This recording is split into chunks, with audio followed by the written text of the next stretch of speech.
Cortelyou Road Radio presents Let's Talk About It, a talk show highlighting Brooklyn's Ditmas Park neighborhood, the merchants, the music, a focus on the diversity and events of our community. Are you ready?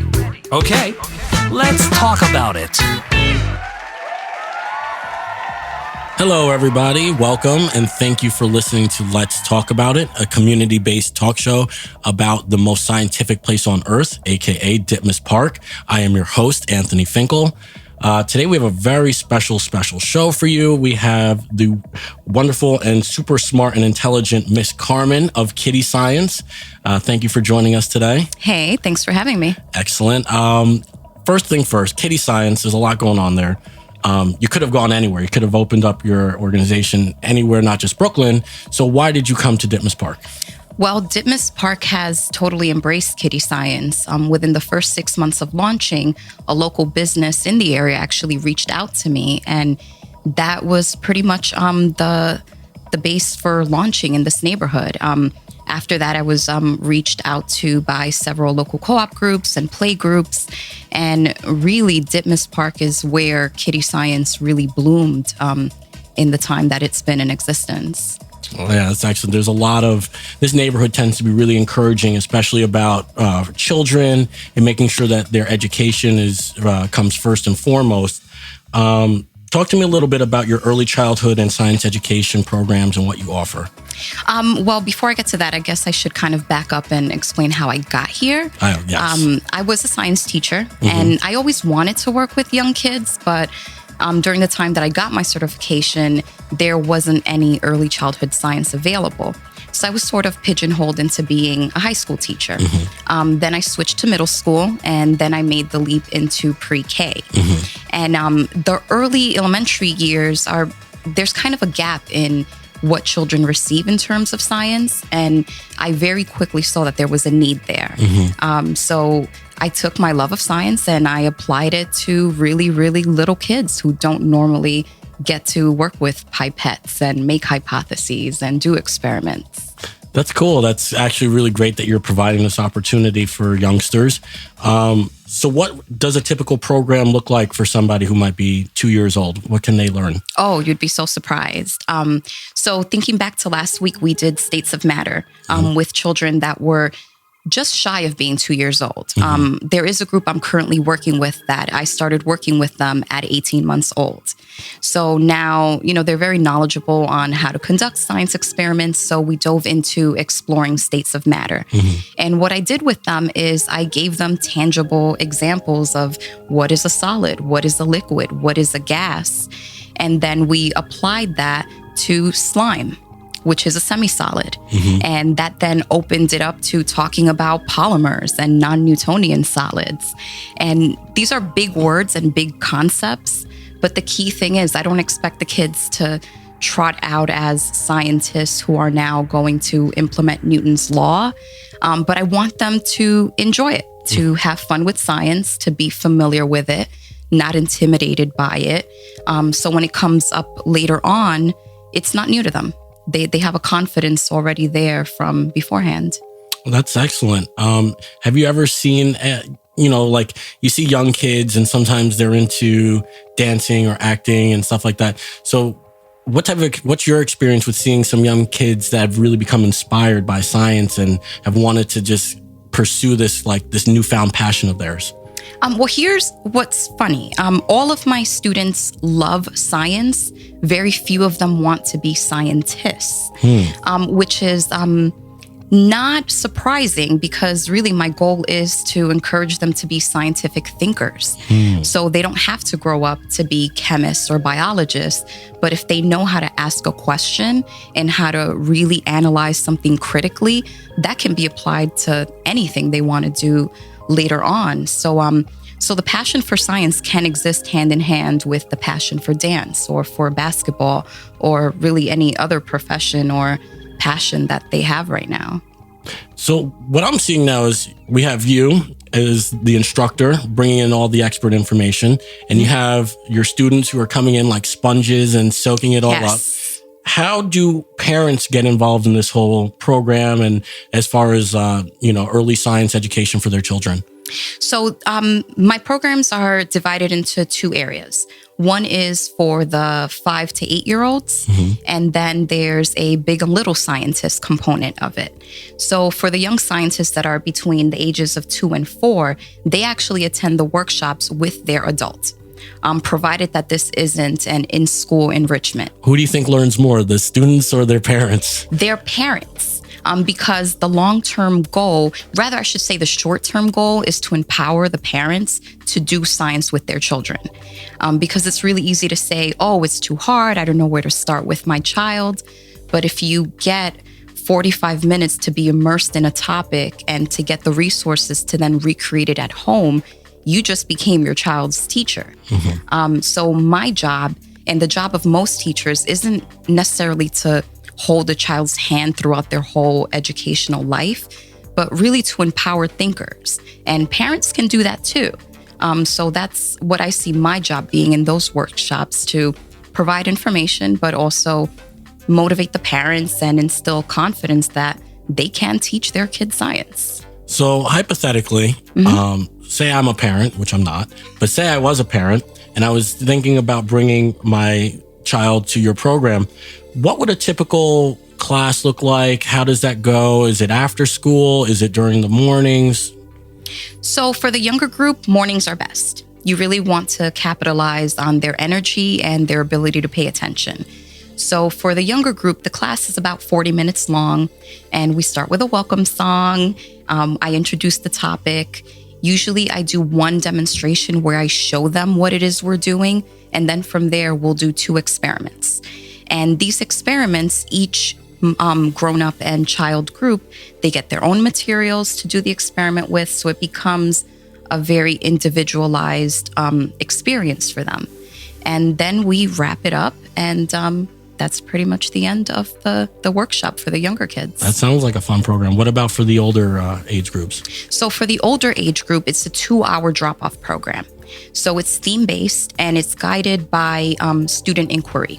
So I usually plan 3 or 4 experiments, but within those experiments, I always bring extra materials so that if a child asks a question or wonders, well, what happens if we change this around?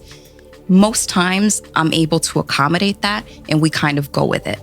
So for the older program, it's a lot more in-depth, and the students either work alone or in collaborative groups. Because that is also an important part of science, is how can you work together to share information? So we put that into practice over a 2-hour period. It sounds like there's a lot of planning that goes into this, a lot of research too. So thinking ahead, what do you have planned? What do you have lined up for the spring and summer? So one of our newest initiatives is to offer free science workshops that are family friendly. Long term in the summer, what we hope to do is capitalize on all we've been doing with families, and we're launching a family science program. So we will be exploring topics like agriculture and energy and dinosaurs and the solar system through workshops and outings. I want to be able to offer this for free because I think it's truly a gift to families to be able to do meaningful things with their children without worrying about costs. So we are currently raising funds for the family science program. And at this point, we actually only have $1,200 to go. Oh, wow. And if we meet this goal, this would be a summer program for families of all ages to explore local scientific resources and take workshops together. Well, that sounds like a terrific program, especially the fact that you're opening the doors and making this accessible to families. How can people donate to this fundraiser? So donations are tax deductible and can be made through our website, which is www.kiddiescience.org. We do have a donate tab, and we also have an outline of the full program with the goals and how we intend to measure them, so that all of our donors know exactly the thought that went into putting it together, and to see what our goals are in terms of what we want to do with Brooklyn families. Excellent. So I'm going to put you on the spot here. Okay. It's spring. It might not feel like spring. It's still cold out. Mm-hmm. Can you drop a little science on the seasons and why they are? So the seasons, the exact dates of when the seasons changes every year because it's not based on the date, but more of the Earth's proximity to the sun. So believe it or not, we are actually getting a little bit closer to the sun. The days are getting a little bit longer, and I promise they will eventually also get a little warmer. Excellent. You guys heard that. If it doesn't get warmer, hold Carmen to it. It's her fault. But no, seriously, excellent. I think what you're doing for the community as well as what you're doing for the youngsters is terrific. Thank you. Especially the fact that you are able to incorporate families, which is such an important part of a childhood development, is having that core around them. We got your website earlier. Is there any other way that our listeners can follow you? Are you on Facebook? Give us the website link again. Yes, we are on Facebook. You can look us up as Kiddie Science, and we tend to post a lot of upcoming information on our website. There's also the option to sign up for our monthly e-newsletter, which includes the latest news and one experiment that you can do with your child at home with ingredients that you either already have or are easy to get. Wow, that's excellent. Well, thank you, Miss Carmen. I appreciate you dropping in and spending a couple minutes with us, and hopefully we'll be seeing you soon. Thanks for having me. Greetings, scientists. This is Miss Carmen from Kiddie Science, and you're listening to Cortelyou Road Radio.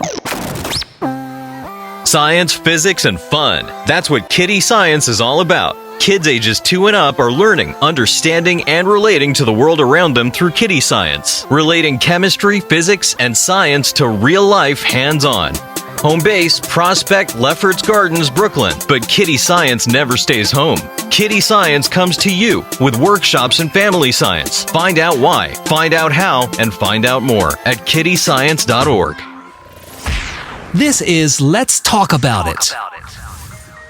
For 40 years, Flatbush Development Corporation has been the catalyst and agent of change that ensures that an enhanced quality of life and shared prosperity is a reality for all residents of Flatbush. We celebrate our history and we work to produce a future that is worthy of the rich traditions and strong roots that have supported our community's vitality. By preserving our historic heritage, we connect our Victorian past to our multicultural present and future. Flatbush Development Corporation and the community as a whole work together for the common good toward a greater understanding of each other with a mutual respect and shared accountability for all. Visit us at www.fdconline.org or connect with us using the hashtag FDCOnline. Now back to Let's Talk About It with your host, Anthony Finkel. Welcome back, everybody, to the second half of a wonderful episode of Let's Talk About It. This is your host, Anthony Finkel. We are now joined in studio with a wonderful worldly musical guest by the name of Laulo. And Laulo, you have a very interesting last name. Please help us all out. How do you pronounce it? It's pronounced Senbanjo. Senbanjo. Yeah, you got it. You hear that, everybody? Get that right. Don't call him by the wrong name in the streets. You might have a problem. I'm just kidding. But Laulo, it's great having you here. You have some really wonderful music. Thank you. But before we talk about music, let's talk about the neighborhood, Ditmas Park. Yeah. How long have you been living here, and why did you choose Ditmas Park? We moved to Ditmas Park like 2 years plus now. Okay. Yeah, and well, a couple of friends live here, and visiting for the first time, we're like, wow, we really like this place. And first is the fact that we really like to watch Boardwalk Empire, and I saw I'm like, what? This here? That's right. They do film here. That amongst a lot of other television and shows. the Victorian house is just so amazing. When you have things in your head, you dreamed about, and then you're right there, and it's happening, and you have a lot of people from everywhere here. And the fact that we live in like the most diverse like neighborhoods in the world. Technically, have everybody from everywhere. Like right where we live right now, like there's a corner from my house. There's a Nigerian store called Wazobia. Really? And for our listeners at home, Laulo is from Nigeria, born and raised, correct? Yeah, born and raised. So it is kind of different from Ditmas Park, I'd say. Yeah, definitely it is. So to find a Nigerian store in our community, that's pretty terrific. It's pretty terrific because I've been in different places that has never happened to me. Okay. Like I walk in there and I just smell it like I walk in the store in Nigeria. It's just weird. Isn't that crazy? You could be thousands of miles away and then you're still at home. That's excellent. It's amazing. Well, talk to me a little bit about Nigeria. I've never been there. What's it like? Very different. Very, very. The vibe is very different from here. Like where I grew up in a very small town, Ilorin, Kwara State. It's not one of like when you're talking about states in Nigeria. Nobody talks about Kwara State. It's just it's just one of those states, right? Okay. Everybody talks about Lagos. That's where it's happening. And Abuja, the Federal Capital Territory. That's where it's happening. Where the cities, when you talk about cities in Nigeria, where you have like when you talk about New York in the US, talk about Lagos in Nigeria, So, after growing up in Ilorin, I moved to Lagos, to work. Okay. And then also had to go to law school. Right. In Abuja. So I've been around Nigeria and I kind of understand I understand the languages because we have a couple of close to 250 ethnic different languages. Wow, that's a lot. A lot. Then you have 3 major languages like Yoruba, Hausa, and Igbo. I understand a little bit of them. So how does that cultural influence come out in your music? Wow. It comes out it's very heavy because, when you stay somewhere for more than 2 decades, it becomes hard. It's ingrained in you. And then I had the opportunity of living with my grandmother, who is very vast, the Yoruba culture. So she would, growing up, she had this oriki. She has songs for all her grandchildren. So whenever I woke up in the morning, she would come to your bedside and she would chant. Oh, nice. So I have my own chants. She would say, she would call me names of Laulo Senbanjo. She call me my names and what it means. And then she would say, and she would go on. And there's a way this gets into your brain and you just swell. You feel so oh my God, that's me, That feels good. Yeah, it's your roots, it's your heritage. Yeah. So you also mentioned that you went to law school. Yeah. And, I'm just going to put this out there. Lawyers make a lot of money. Yeah. Musicians have a reputation as starving artists. Yeah. So how did this kind of balance happen and what kind of pushed you towards music? That is a good question. Very good. Everybody says this, which you just said now. And when you ask a Nigerian, they totally understand. Because growing up in Nigeria, if you told anybody you wanted to be an artist, told anybody you wanted to be a musician, they're just going to what the hell? What's wrong with you? Your parents are they disown you, or they literally tell you that you're not going to do that in my house. Wow. So it's how it is, and the culture is very, very, very, very family oriented. You just have to obey your parents, you bow, you respect the elders, and after traveling and mixed with other cultures, I discovered that it's very, very common in India is the same thing. The Asians, the Japan also, they have similar cultures because I have friends from different parts of the world. And I'm beginning to understand myself better. I'm like, oh, wow. So I used to think a lot, why are we so like this? Why it's all about respecting elders. And you have to, even when your elder is telling you crap and this is crap, you just have to sit down there and absorb the crap. Yeah. So, and for me growing up as a teenager, I used to be very rebellious. I never wanted to I always wanted to stay far from the norm. So everything they asked me not to do, that's what I did. Of course. And they tell you, oh, you mustn't draw. Started drawing. Oh, you mustn't do music because that my dad at one point threw my piano from a 3-story building, threw it down. And wow. And it wasn't even mine. That must have been quite a story. Yeah, it was crazy. He threw it down because Nigerian parents would not have it. Everybody in Nigeria, either you become a doctor, you become an engineer, you become a lawyer, you become something professional. They say you have to be professional. Respectable professional, in the society. And they compare you to other children, they tell you, oh, the son of Professor so-and-so is a lawyer. And then my own son, I'll say, is an artist. No, my son is also a lawyer, So my dad walks about and says, my son is a lawyer. Well, all right, so let's talk about being a lawyer. What type of law do you specialize in? Human rights. I would say in Nigeria it's very different. We go to law school, we study everything. So we have the Bar Part 1 and the Bar Part 2, just like it is in England, because we kind of inherited the English legal system. So Nigerian lawyers are the ones that wear the robes and the wigs. They're so formal. You have to bow out in court. If you don't bow in court, a judge might kick you out. Wow. Yeah, so it's very different from which is very interesting. That brings you to the fact where moving to the US, and then I have friends who are lawyers, and I attend a lot of like meetings, conferences, and I see the way it is. I'm like, wow, it's so different. Like I try to explain to them that where I come from, you can't do this. As a lawyer, you can't do that. But being a human rights lawyer exposed me to a lot of things, because I worked with the National Human Rights Commission, and I was never like too in touch with the human rights abuses that happened in Nigeria. Growing up, I grew up in a relatively middle class family, so I wasn't really exposed to a lot of things happening to people who really did not have the power, who did not have like financial resources to actually send their kids to school, a very good school, or people who could not people who literally like could not afford to eat, like they lived on less than $1 a day. And then we go to all these places, and we go to all these villages, we go for outreaches and try to educate men and women reason why they should send their kids to school and not send them to hawk and send them to sell, fruits and stuff. And they'll tell you, hey, the time you send my kids to school, are you going to give me money to send my kids to school?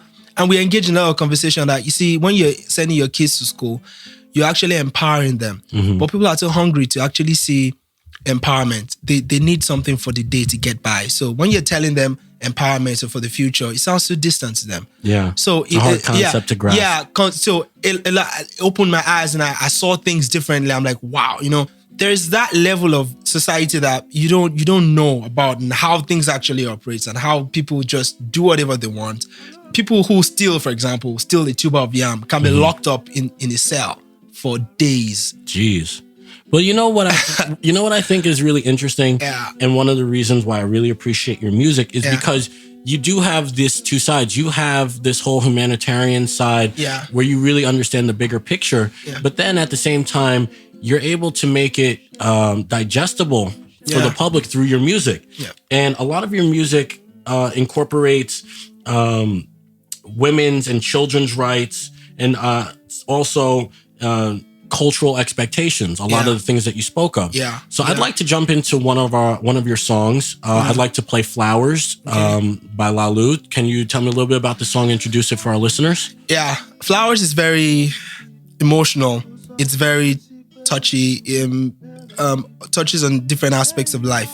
It doesn't matter how long we live, but how at the end of the show, we take a bow. If I could change the world.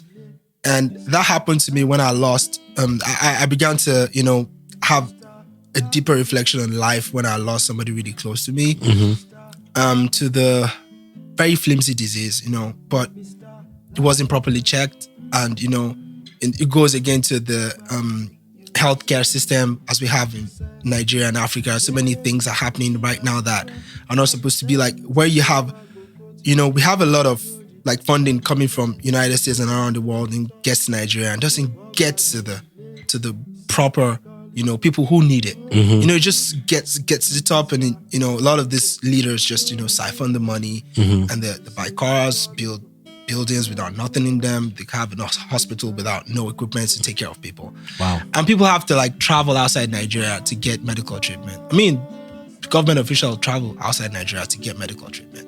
But what happens to people who cannot afford to get outside of Nigeria to get medical treatment? Well, I hear you, and that's a conundrum. Yeah, and it's great that you address this topic. Yeah.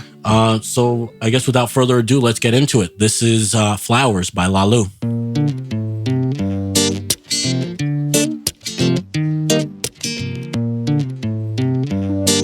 Ooh, yeah. Yesterday becomes history. It's not the same where it used to be. Another day. And what can I do to make the clock stop just for a minute, eh? It doesn't matter how long we live, but how. Cause at the end of the show, we take a bow. And if the world should end the night, would I be glad to say I live the life that's love. I see Kolola, yeah, Shawai law, no be lie. As soon as the child's born, he's old enough to die. Yeah. I see Kolola, yeah, Shawai law. So let the wings of time take me away, so far away from here. I feel the flowers grow over me. I feel that heaven is watching me. A busy bee has no time for silence. sorrow, so I leave them all behind. Remember that you're never gonna live forever. One day you gonna be gone, far away. One day you gonna be down. Maybe today. When I was a child, I spoke like a child. So come and kiss me, I'm sweet and 20, yeah. Nígbàtí mo wà lámọ̀dé, kò sẹ́ni tó mọ̀ mí o, àsìkò olúkálùkù dórí rẹ̀. Yeah, that's why I'm living my life like it's golden. And I'll be watching while tomorrow be unfolding. If I could change my life, I'd leave it just the way I did it when I was a kid with no regrets. Àsìkò ló láyé ayé, ṣàwáì lọ, no rely. As soon as a child's born, he's old enough to die. Yeah. Àsìkò ló láyé ayé, ṣàwáì lọ.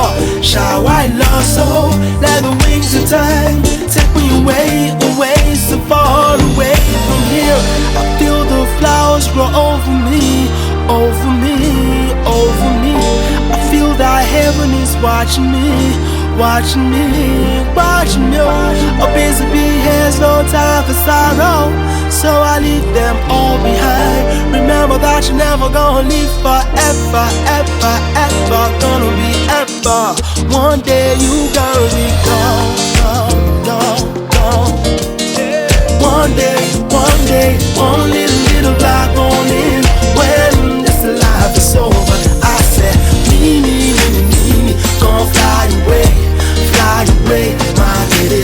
One little black morning, when this life is over, I said, me, gonna fly away, my lady.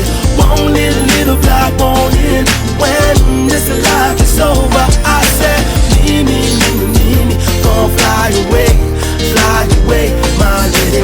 One little black morning, one day you gonna be gone, fly away. One day you gonna be done.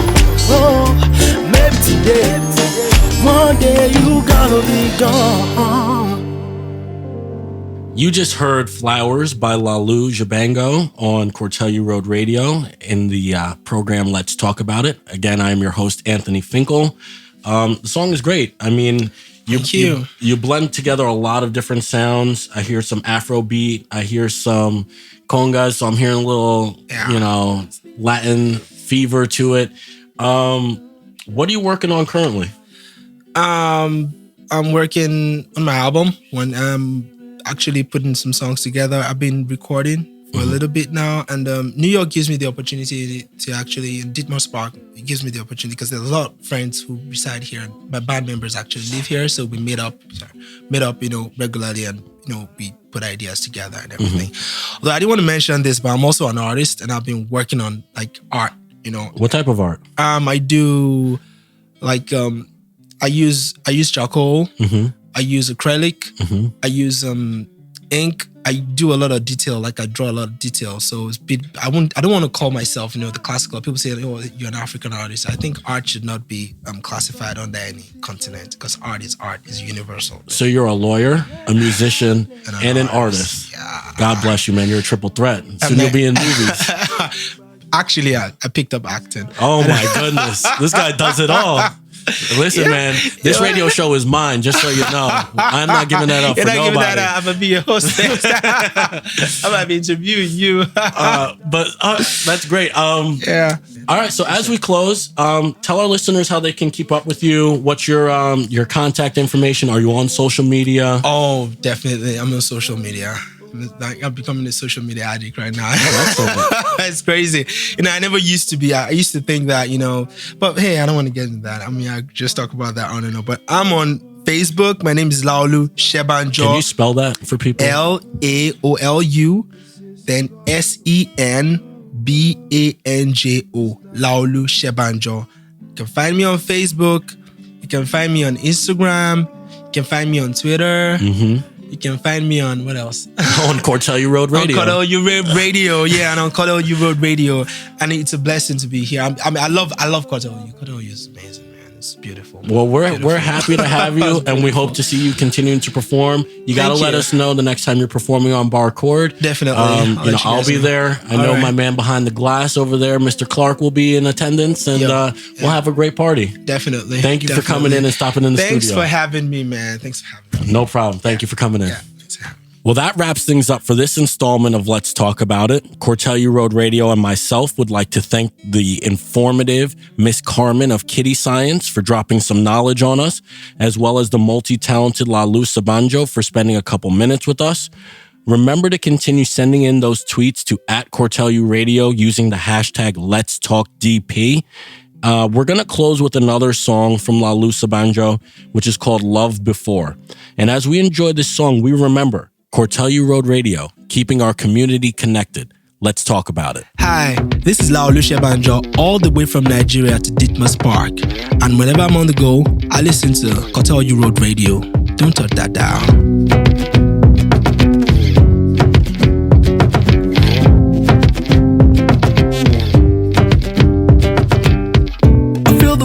Burning down my face, my heart's beating faster when I see your face. Nobody else is ever gonna take your place.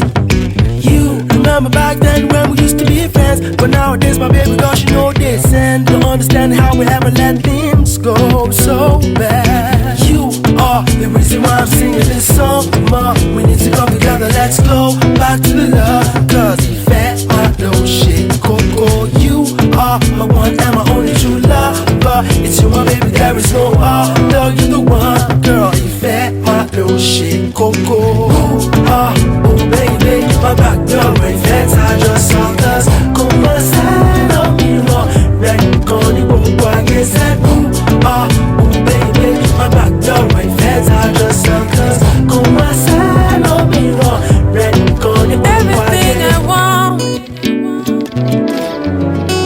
everything I need, baby. Can't you see the truth? Do I have to lie to make you see? You say you want me and then you don't. You say you need me and then you're gone. I'm tired of singing the same old song. I can't play the circus. I'm not a joke. oh baby, my back girl, right fat, I just saw us. Come on, side of me, red, gonna go, I guess that. Oh baby, my back girl, right fat, I just saw us. Come on, side of me, red, gonna go, I guess. Please, I can take you see me, girl. Cause say me don't go me or yo. What can there be or yo? Please, I can take you see me, girl. Baby, why charge your phone? Baby, after the show. If you don't pay time and you let me see you for who you are, then maybe we could try. Baby, come closer, carry it, just concentrate on your kiss, baby. If I lay down, if I lay up, baby, come closer, carry it, just concentrate on your kiss, baby. Oh, you go pepe, shuku pepe, oh baby, my back girl, right fence, I just saw us. Come on, side of me, red, gonna go, I guess that. Baby, my back girl, right fence, I just saw us. Come on, side of me, red, gonna go, I guess. Oh baby, my back girl, right fence, I just saw us. Come on, side of me, red, gonna go, I guess that. Oh baby.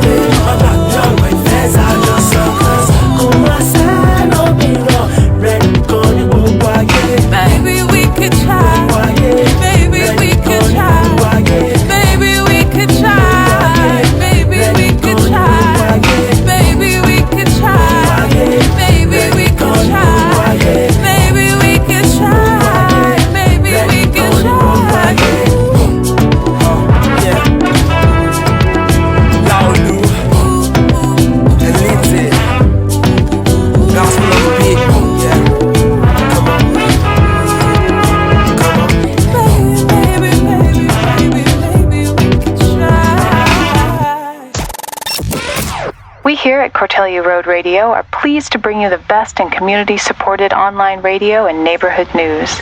If you enjoy the station and regularly listen to our programs, please consider making a generous donation online at CortelyouRoadRadio.com. CortelyouRoadRadio.com.